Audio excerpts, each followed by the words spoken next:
ഗുരുവായൂരപ്പ.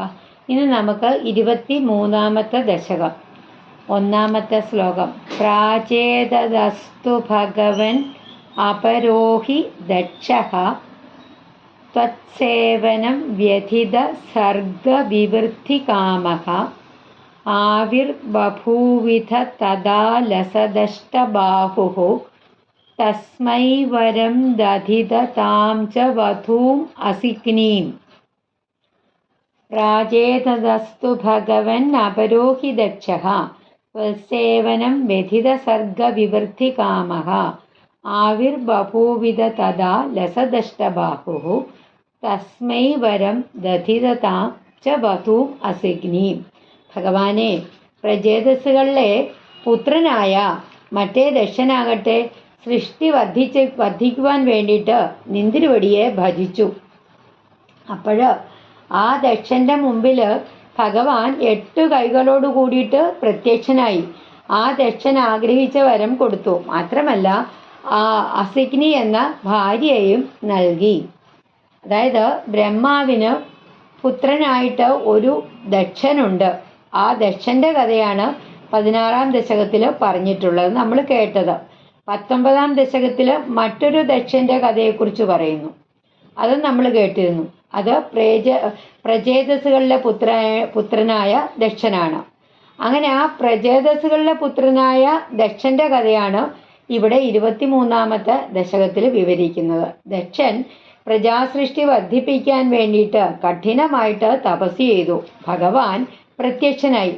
ഭഗവാൻ പ്രത്യക്ഷനായത് ശംഖ്, ചക്രം, വാള്, പരിച, വില്ല്, അമ്പ്, കയറ്, ഗദ ഇവയൊക്കെ ധരിച്ചിട്ടുള്ള 8 കൈകളോട് കൂടിയാണ്.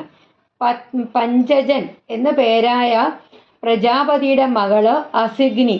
അങ്ങനെ അസിഗ്നിയെ ദക്ഷന് ഭഗവാൻ വധുവായിട്ട് നൽകി.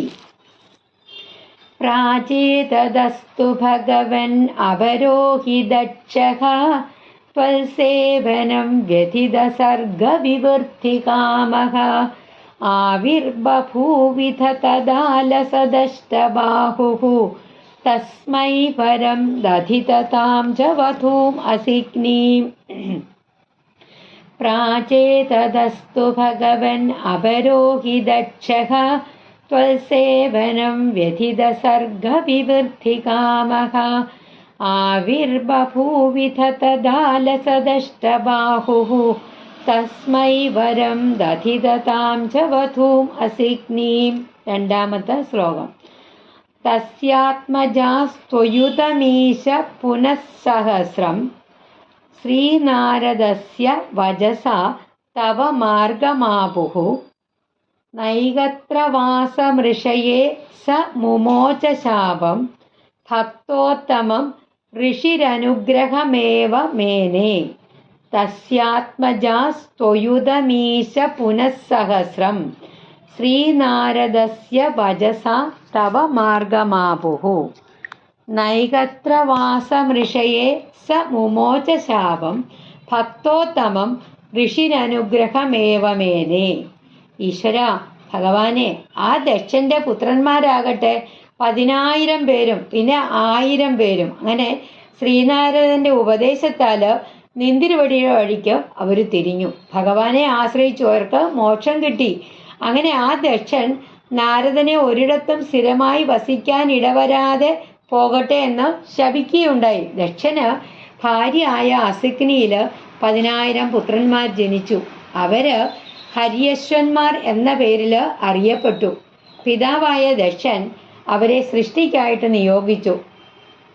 സൃഷ്ടികർമ്മം തുടങ്ങുന്നതിന് മുൻപ് തപസ് ചെയ്ത് ഈശ്വരാനുഗ്രഹം വാങ്ങുവാൻ അവർ പടിഞ്ഞാറോട്ട് യാത്രയായി. അങ്ങനെ അവർ സിന്ധു നദീതീരത്തെത്തിച്ചേർന്നു. ആ നദിയിൽ സ്നാനം ചെയ്തു.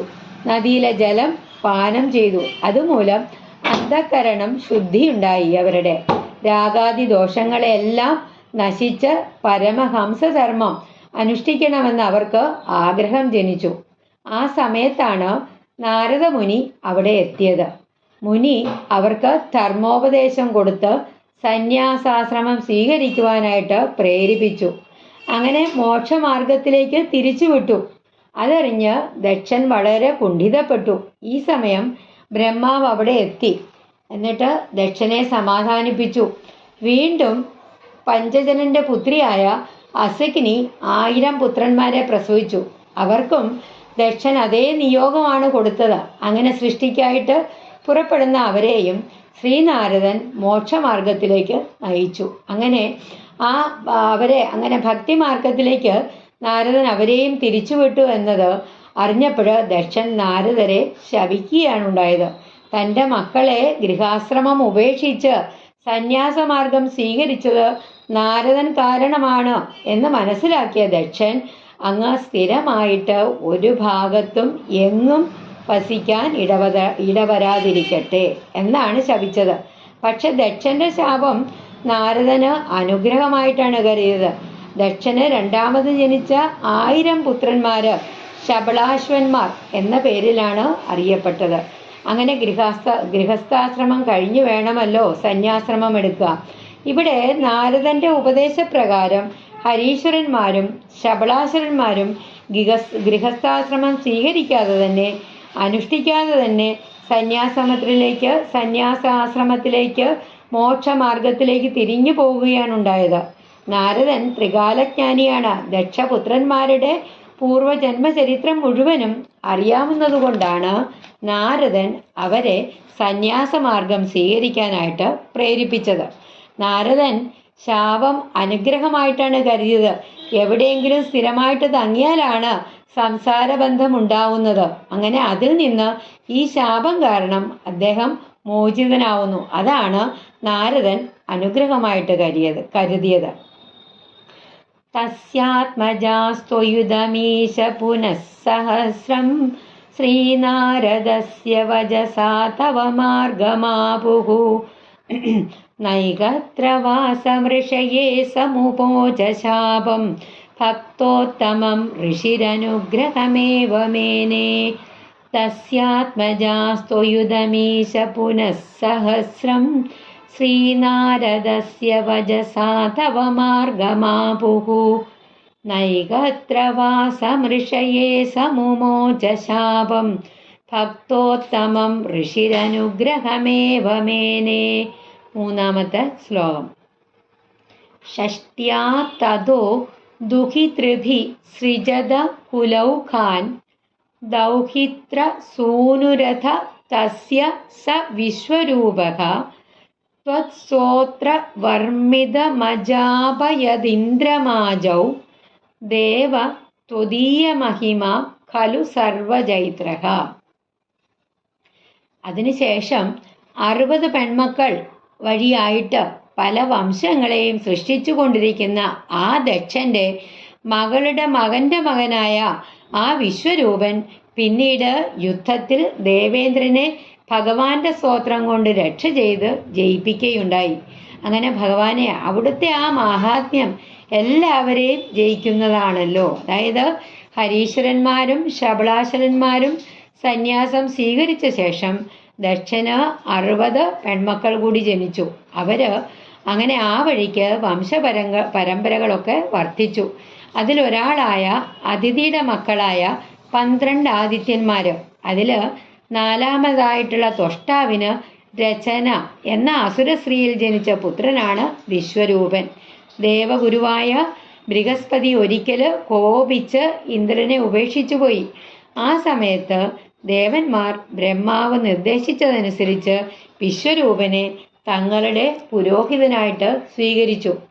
ആ വിശ്വരൂപൻ നാരായണ കവചമന്ത്രം കൊണ്ട് രക്ഷിച്ച് ദേവാസുര യുദ്ധത്തിൽ ഇന്ദ്രനെ ജയിപ്പിച്ചു. അത്രയ്ക്ക് മാഹാത്മ്യമുള്ളതാണ് നാരായണ കവചമന്ത്രം. ഭഗവാന്റെ സ്തുതി എല്ലാറ്റിലും ജയം നൽകുന്നതാണ് എന്ന് സാരം. ദക്ഷന്റെ കഥ ഇവിടെ അവസാനിക്കുന്നു. ശ്ലോകം 4 മുതൽ നമുക്ക് ചിത്രകേതുവിന്റെ കഥകൾ ആരംഭിക്കുകയാണ്. അത് കേൾക്കാം. ഷഷ്ട്യാ തതോ ദുഹിതൃഭി സൃജത കുലൗഖാൻ ദൗഹിത്ര സൂനുരഥ തസ്യ സ വിശ്വരൂപഃ ത്വൽസോത്ര വർമ്മിതമജാപയദിന്ദ്രമാജൗ ദേവത്വദീയ മഹിമാ ഖലു സർവജൈത്രഃ. षष्ट्या ततो दुहितृभिः सृजतः कुलौखान् दौहित्रसूनुरथ तस्य स विश्वरूपः त्वत्सोत्रवर्मितमजापयदिन्द्रमाजौ ദേവത്വദീയമഹിമാ ഖലു സർവജൈത്രഃ. അടുത്ത ശ്ലോകം. പ്രാക്ഷൂരസേനവിഷയേ കില ചിത്രകേതുഃ പുത്രാഗ്രഹീ നൃപതിരംഗിരസപ്രഭാവാത് ലബ്ധ്വൈകപുത്രമഥ തത്ര ഹതേ സപത്നീസംഗൈഃ കോമ. മൂന്നാമത്തെ വരി നാലാമത്തെ വരിയുടെ കൂടെ ചേർത്ത് ചെല്ലണം.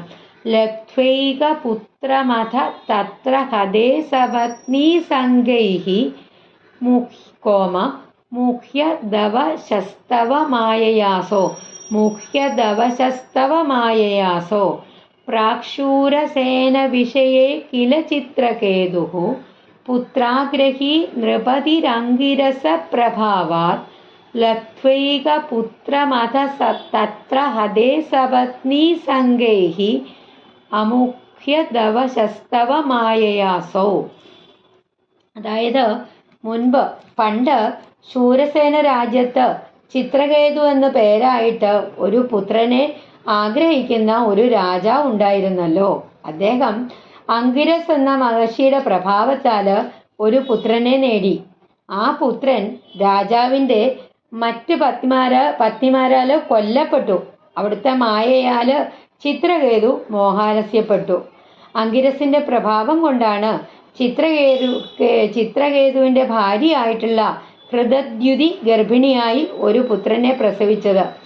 ആ മകനെ ലാളിക്കുന്നതിൽ ചിത്രകേതു വളരെയധികം ആത്മാനന്ദം അനുഭവിച്ചിരുന്നു. വളരെ കാലം സന്തതിയില്ലാതെ അങ്ങനെ ദുഃഖിച്ചു കഴിഞ്ഞിട്ട് ഒടുവിലാണ് അങ്ങനെ ഒരു ഉണ്ണി ഉണ്ടായത്. പക്ഷേ സപത്നിമാർക്ക് ഹൃതദ്യുതിയിൽ അസൂയ തോന്നി. അവര് രാജാവ് അവളെ മാത്രമേ സ്നേഹിക്കുന്നുള്ളൂ, തങ്ങളെയെല്ലാം അവഗണിക്കുന്നു എന്ന് തോന്നിയതുകൊണ്ട് അവര് ഗൂഢമായിട്ട് ആലോചിച്ചുറപ്പിച്ച് ആ ഉണ്ണിയെ കൊന്നുകളഞ്ഞു. അതറിഞ്ഞ് രാജാവ് ഉറക്കെ വിലപിക്കാനായിട്ട് തുടങ്ങി. സന്തതിയില്ലാത്തവര് നരകവാസം അനുഭവിക്കേണ്ടതായി വരും. ചിത്രകേതു മൃതശരീരത്തിനടുത്ത് തന്നെ ഇരുന്നു. ആ സമയത്ത് അവിടെ അങ്കിരസും നാരദനും കൂടിയിട്ട് എത്തി. എന്നിട്ട് വേണ്ടുന്ന ഉപദേശങ്ങളൊക്കെ നൽകിയതായിട്ടാണ് തുടർന്ന് പറയുന്നത്. പ്രാക്ഷൂരസേന വിഷയേ കില ചിത്രകേതുഃ പുത്രാഗ്രഹീ നൃപതിരംഗിരസപ്രഭാവാത് ലബ്ധ്വൈകപുത്രമഥ തത്ര ഹതേ സപത്നീസംഗൈഃ മുഹ്യദവശസ്തവമായയാസൗ സംഗൈഃ മുഹ്യദവശസ്തവമായയാസോ. പ്രാക്ഷൂരസേന വിഷയേ കില ചിത്രകേതുഃ പുത്രാഗ്രഹീ നൃപതിരംഗിരസപ്രഭാവാത് ലബ്ധ്വൈകപുത്രമഥ തത്ര ഹതേ സപത്നീസംഗൈഃ മുഹ്യദവശസ്തവമായയാസൗ. അടുത്ത ശ്ലോകം. തം നാരദസ്തു സമമംഗിരസാ ദയാലുഃ സംപ്രാപ്യ താവത് ഉപദർശ്യ സുതസ്യ ജീവം കസ്യാസ്മി പുത്ര ഇതി തസ്യ ഗിരാവിമോഹം ത്യക്ത്വാ കോമ. മൂന്നാമത്തെ ലൈന് നാലാമത്തെ ലൈനിൻ്റെ കൂടെ ചേർത്ത് പറയണം. കസ്യാസ്മി പുത്ര ഇതി തസ്യ ഗിരാവിമോഹം ത്യക്ത്വാ കോമ ത്വദർച്ചന വിധൗ നൃപതിം നയുക്ത. എന്താണ് പറയണത്? വളരെയധികം കരുണാമയനായിട്ടുള്ള നാരദനാവട്ടെ അങ്കിരസ് മഹർഷിയോട് കൂടിയിട്ട് ആ ചിത്രകേതുവിൻ്റെ അടുക്കൽ എത്തിയിട്ട് പുത്രന്റെ ജീവനെ കാണിച്ചു കൊടുത്തു. ആ ജീവൻ ഞാൻ ആരുടെ പുത്രനാണ് എന്ന് ചോദിച്ചു. സങ്കടം വെടിഞ്ഞ ചിത്രകേതുവിനെ നിന്ദ്രവടിയെ സേവിക്കുന്നതിന് നിയോഗിച്ചു. അതായത് ആ പുത്രൻ ജനിക്കാൻ കാരണഭൂതനായത് അങ്കിരസ് മഹർഷിയാണ്. അങ്കിരസ് മഹർഷി നാരദനോട് കൂടിയിട്ട് അവിടെ ചെന്നു. എന്നിട്ട് നാരദ മഹർഷി മരിച്ചു കിടക്കുന്ന ആ മകന് തൻ്റെ യോഗവിദ്യ കൊണ്ട് ജീവൻ ഉണ്ടാക്കിയിട്ട്, അല്ലയോ ജീവാത്മാവേ, നീ ഈ ശരീരത്തിൽ തന്നെ വസിച്ച് ദുഃഖിതന്മാരായ അച്ഛനമ്മമാരെ സന്തോഷിപ്പിച്ച് സുഖങ്ങളൊക്കെ അനുഭവിക്കാം എന്ന് പറഞ്ഞു. രാജാവ് കേൾക്കെ, അപ്പോൾ ജീവൻ, ഞാൻ ആരുടെ പുത്രനാണ്? ഇതുപോലെ അനേകം അച്ഛനമ്മമാർ എനിക്കുണ്ടായിട്ടുണ്ട്. പുത്രദുഃഖം അനുഭവിക്കുന്നവരെ എല്ലാവരും എനിക്ക് ഒരേപോലെയാണ്. അപ്പോൾ ഞാൻ ആരെയാണ് ആശ്വസിപ്പിക്കേണ്ടത് എന്ന് ചോദിച്ചു. അത് കേട്ട് അജ്ഞാനം കൊണ്ടുണ്ടായ തൻ്റെ ദുഃഖം ചിത്രകേതു ഉപേക്ഷിച്ചു. എന്നിട്ട് നാരദൻ ചിത്രകേതുവിനോട് ഭഗവാനെ ഭജിക്കുവാനായിട്ട് ഉപദേശിച്ചു. തം നാരദസ്തു സമമംഗിരസാദയാലുഃ സംപ്രാപ്യ താവതുപദർശ്യ സുതസ്യ ജീവം കസ്യാസ്മി പുത്ര ഇതി തസ്യ ഗിരാ വിമോഹം ത്യക്ത്വാ ത്വദർച്ചന വിധൗ നൃപതിം നിയുക്ത. തം നാരദസ്തു സമമംഗിരസാദയാലുഃ സംപ്രാപ്യ താവതുപദർശ്യ സുതസ്യ ജീവം കസ്യാസ്മി പുത്ര ഇതി തസ്യ ഗിരാ വിമോഹം ത്യക്ത്വാ ത്വദർച്ചന വിധൗ നൃപതിം നിയുക്ത. അടുത്ത ശ്ലോകം. സ്തോത്രം ച മന്ത്രമപി നാരദദോഥ ലബ്ധ്വാ തോഷായ ശേഷവപുഷോ നനു തേ തപസ്യൻ വിദ്യാധരാധിപതിതാം സഹി സപ്തരാത്രേ ലബ്ധ്വാപ്യകുണ്ഠമതിരണ്വഭജദ്ഭവന്തം. സ്തോത്രം ച മന്ത്രമപി നാരദദോഥ ലബ്ധ്വാ തോഷായ ശേഷവപുഷോ നനുതേ തപസ്യൻ വിദ്യാധരാധിപതിതാം സഹി സപ്തരാത്രേ ലബ്ധ്വാപ്യകുണ്ഠമതിരണ്വഭജദ്ഭവന്തം. അതായത് അനന്തരം ചിത്രകേതു ആകട്ടെ നാരദനിൽ നിന്ന് സ്തോത്രവും മന്ത്രവുമൊക്കെ ലഭിച്ചിട്ട് ആദിശേഷമൂർത്തിയായ ഭഗവാന്റെ സന്തോഷത്തിന് വേണ്ടി മാത്രം തപസ് ചെയ്തു. അങ്ങനെ വെറും 7 ദിവസം കൊണ്ട് വിദ്യാധര ചക്രവർത്തി സ്ഥാനം ലഭിച്ചു. എങ്കിലും മടുപ്പ് കൂടാതെ, യാതൊരു മടിയും കൂടാതെ അവിടുത്തെ തുടർന്ന് ഭജിച്ചുകൊണ്ടിരുന്നു എന്ന് പറയാണ്. അടുത്തത്. സ്തോത്രം ച മന്ത്രമപി നാരദദോഥ ലബ്ധ്വാ തോഷായ ശേഷവപുഷോ നനുതേ തപസ്യൻ വിദ്യാധരാധിപതിതാം സഹി സപ്തരാത്രേ ലബ്ധ്വാപ്യകുണ്ഠമതിരണ്വഭജദ്ഭവന്തം. സ്തോത്രം ച മന്ത്രമപി നാരദദോഥ ലബ്ധ്വാ തോഷായ ശേഷവപുഷോ നനുതേ തപസ്യൻ വിദ്യാധരാധിപതിതാം സഹി സപ്തരാത്രേ ലബ്ധ്വാപ്യകുണ്ഠമതിരണ്വഭജദ്ഭവന്തം. അടുത്ത ശ്ലോകം. തസ്മൈ മൃണാള ധവളേന സഹസ്രശീർഷ്ണാരൂപേണ. കോമ. ഒന്നാമത്തെ വരി രണ്ടാമത്തെ വരിയുടെ കൂടെ ചേർത്ത് പറയുക. തസ്മൈ മൃണാള ധവളേന സഹസ്രശീർഷ്ണാരൂപേണ കോമ ബദ്ധനുതി സിദ്ധഗണാവൃതേന പ്രാദുർഭവന്ന ചിരതോ നുതിഭി പ്രസന്നഃ ദത്വാത്മതത്വമനുഗൃഹ്യ തിരോദദാഥ. അതായത് താമരവളയം പോലെ വെളുത്തും 1000 ശിരസുകളോട് കൂടിയതും ചുറ്റും നിന്ന് സിദ്ധന്മാരൊക്കെ സ്തുതിച്ചു കൊണ്ടിരിക്കുന്നതുമായിട്ടുള്ള രൂപത്തില് കാലതാമസം കൂടാതെ നിന്തിരുവടി പ്രത്യക്ഷപ്പെട്ട് സ്തുതികളാൽ സന്തുഷ്ടനായിട്ട് ആത്മാവിൻ്റെ യഥാർത്ഥ സ്വരൂപം ചിത്രകേതുവിന് പറഞ്ഞു കൊടുത്തിട്ട് ചിത്രകേതുവിനെ അനുഗ്രഹിച്ചിട്ട് അന്തർധാനം ചെയ്തു. അതായത് ആദിശേഷന്റെ ശരീരം വെളുത്തതും 1000 ഭടങ്ങളും ഉള്ളതാണ്. ആ രൂപത്തിൽ തന്നെയാണ് ചിത്രകേതുവിൻ്റെ മുമ്പിൽ ഭഗവാൻ പ്രത്യക്ഷപ്പെട്ടത്. 4 പുറവും സിദ്ധന്മാർ സ്തുതിക്കുന്നുണ്ട്. ഭഗവാൻ പ്രത്യക്ഷനായപ്പോൾ ചിത്രകേതു അജിത അജിത സമമതിഭിഹി എന്ന് തുടങ്ങുന്ന 15 ശ്ലോകങ്ങളുള്ള വിചിത്ര വൃത്തമായ ഒരു സ്തുതി കൊണ്ട് സ്തുതിച്ചു. അത് കേട്ട് സന്തുഷ്ടനായ ഭഗവാൻ ആത്മതത്വോപദേശം ചെയ്ത് മറയുകയും ചെയ്തു. തസ്മൈ മൃണാളധവളേന സഹസ്രശീർഷ്ണാരൂപേണ ബദ്ധനുതി സിദ്ധഗണാവൃതേന പ്രാദുർഭവന്ന ചിരതോനുദിഭിः പ്രസന്നഃ ദത്വാത്മതത്ത്വമനുഗൃഹ്യ തിരോദധാഥ തസ്മൈ മൃണാളധവളേന സഹസ്രശീഷ്ണാരൂപേണ ബദ്ധനുതി സിദ്ധഗണാവൃതേന പ്രാദുർഭവന്ന ചിരതോനുദിഭിः പ്രസന്നഃ ദത്വാത്മതത്ത്വമനുഗൃഹ്യ തിരോദധാഥ. അടുത്ത ശ്ലോകം. ത്വദ്ഭക്ത മൗലിരഥ സോപിച ലക്ഷലക്ഷം വർഷാണി കോമ.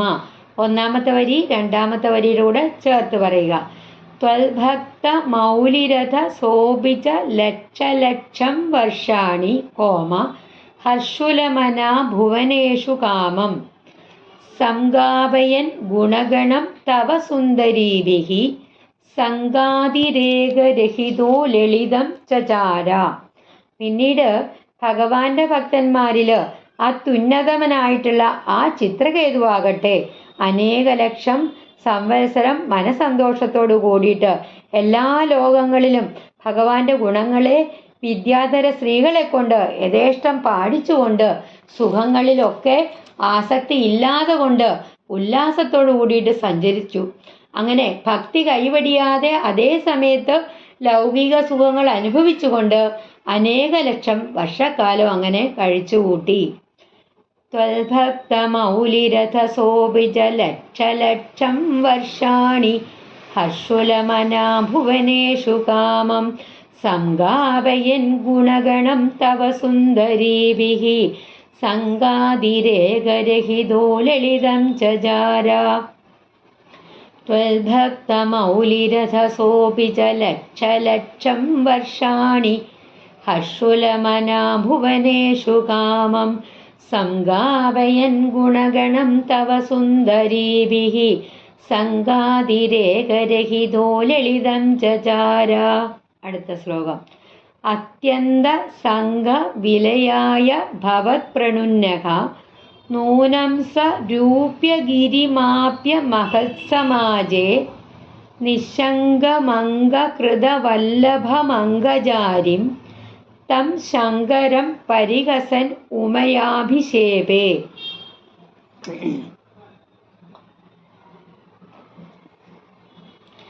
അത്യന്തസംഗവിലയായ ഭവത് പ്രണുന്നഃ നൂനം സ രൂപ്യഗിരിമാപ്യ മഹത്സമാജേ നിശങ്കമംഗകൃതവല്ലഭമംഗജാരിം തം ശങ്കരം പരിഹസൻ ഉമയാഭിഷേപേ. അതായത് വിഷയാസക്തി തീരെ നശിക്കുവാൻ വേണ്ടി അവിടുന്ന് പ്രേരിപ്പിച്ചിട്ടാവണം ആ ചിത്രകേതു കൈലാസത്തിൽ ചെന്ന് ഭാര്യയെ മടിയിൽ വെച്ച് മഹർഷിമാരുടെ മധ്യത്തിൽ യാതൊരു മടിയും കൂടാതെ ഇരിക്കുന്നത്. അങ്ങനെ കാമനെ ഹരിച്ചവനായ ആ പരമശിവനെ പരിഹസിച്ചു. അങ്ങനെ പാർവതിയുടെ ശാപത്തിന് പാത്രമായി തീർന്നു. അതായത് വിദ്യാധരനായിട്ടുള്ള ചിത്രകേതു വിമാനത്തിൽ സഞ്ചരിച്ച് ഒരു ദിവസം കൈലാസത്തിലെത്തി. അവിടെ കണ്ട കാഴ്ച അദ്ദേഹത്തിന് അരോചകമായിട്ട് തോന്നി. മഹർഷിമാരുടെ സദസ്സാണ്.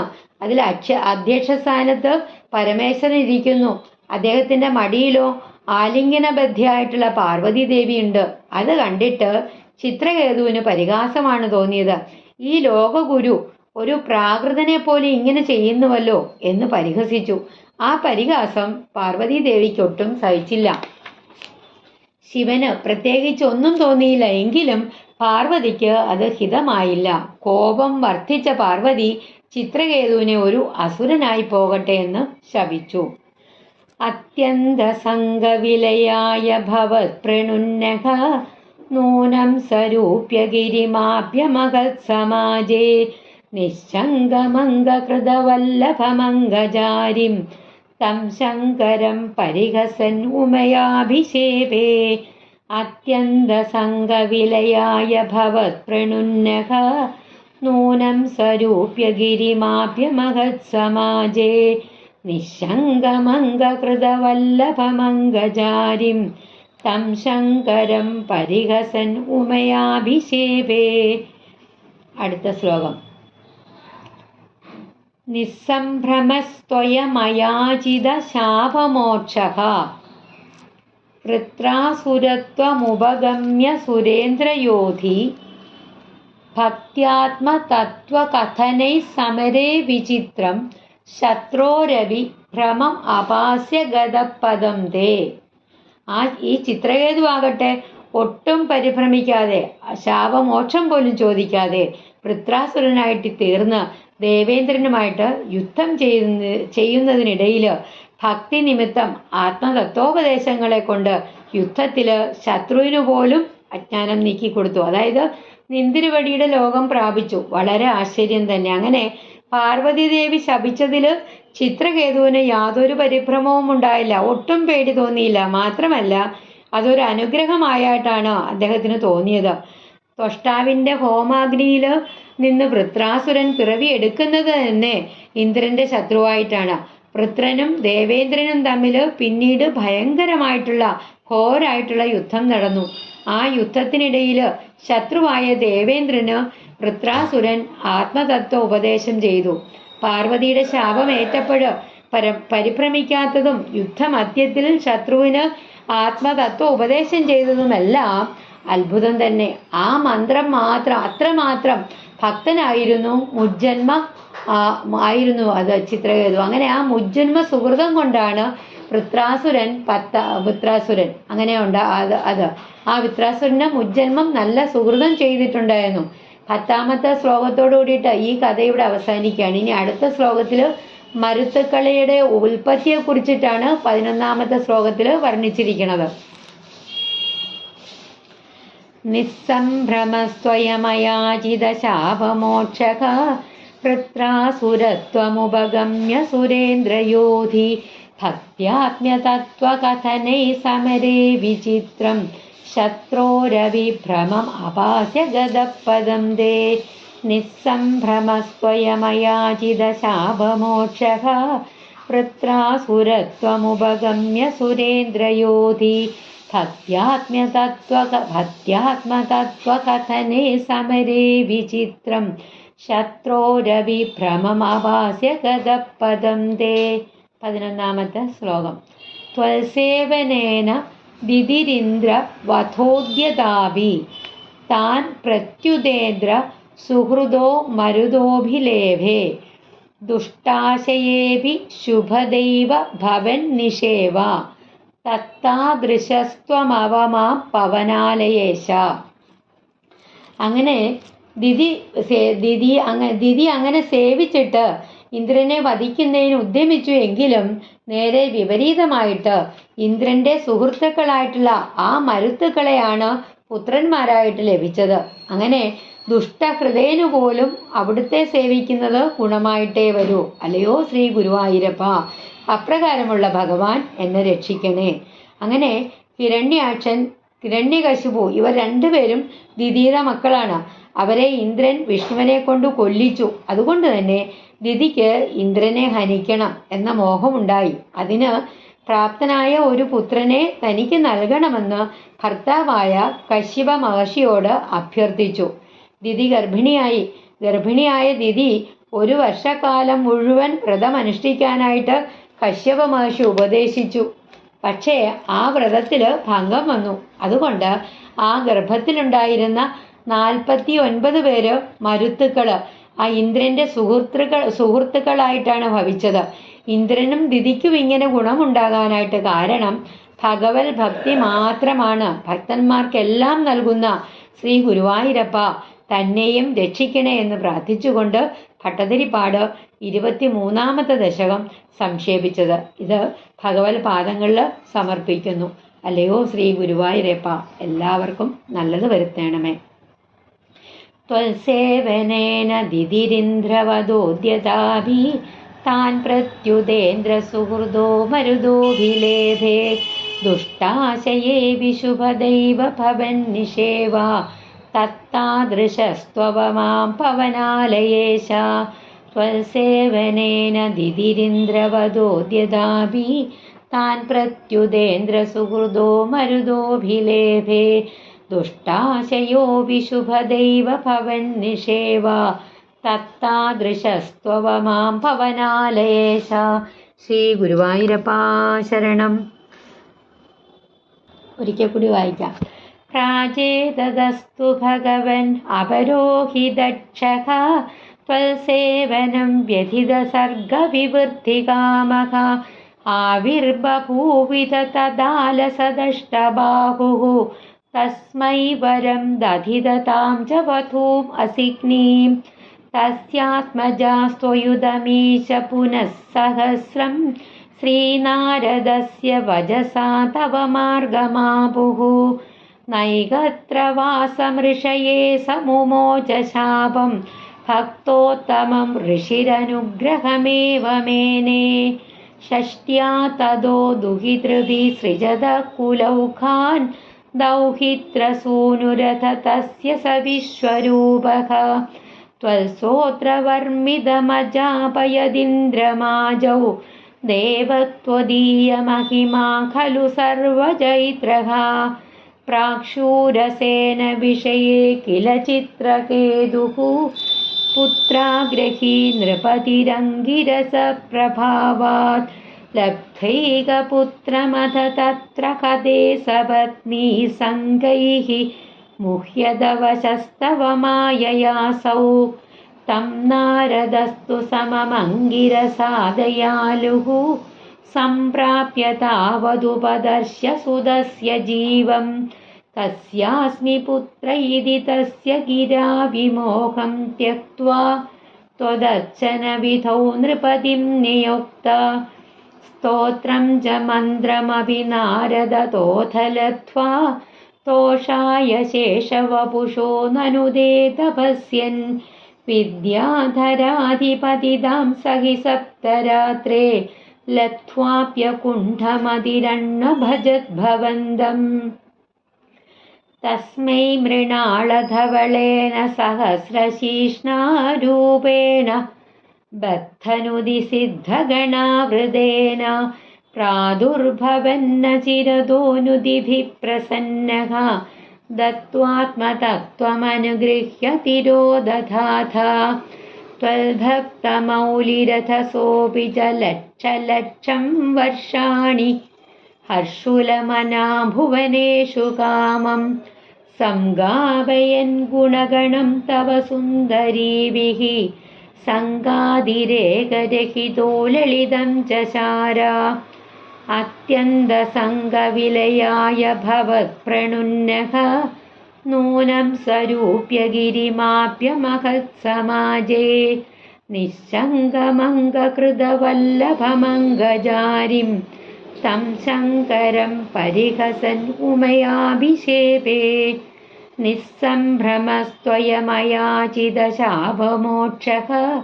വൃത്രാസുരത്വമുപഗമ്യ സുരേന്ദ്രയോധി ഭക്ത്യാത്മതത്വകഥനൈ സമരേ വിചിത്രം ശത്രോരവിഭ്രമം അപാസ്യ ഗതപദം തേ ത്വൽസേവനേന ദിദിരിന്ദ്രവധോദ്യതാഭി താൻ പ്രത്യുതേന്ദ്ര സുഹൃദോ മരുദോഭിലേഭേ ത്വൽസേവനേന ദിദിരിന്ദ്രവധോദ്യതാഭി താൻ പ്രത്യുതേന്ദ്ര സുഹൃദോ മരുദോഭിലേഭേ ദുഷ്ടാശയേഭി ശുഭദൈവ ഭവൻ നിഷേവാ തത്താദൃശസ്ത്വവ മാം പവനാലയേശ. ശ്രീ ഗുരുവായൂരപ്പാ ശരണം.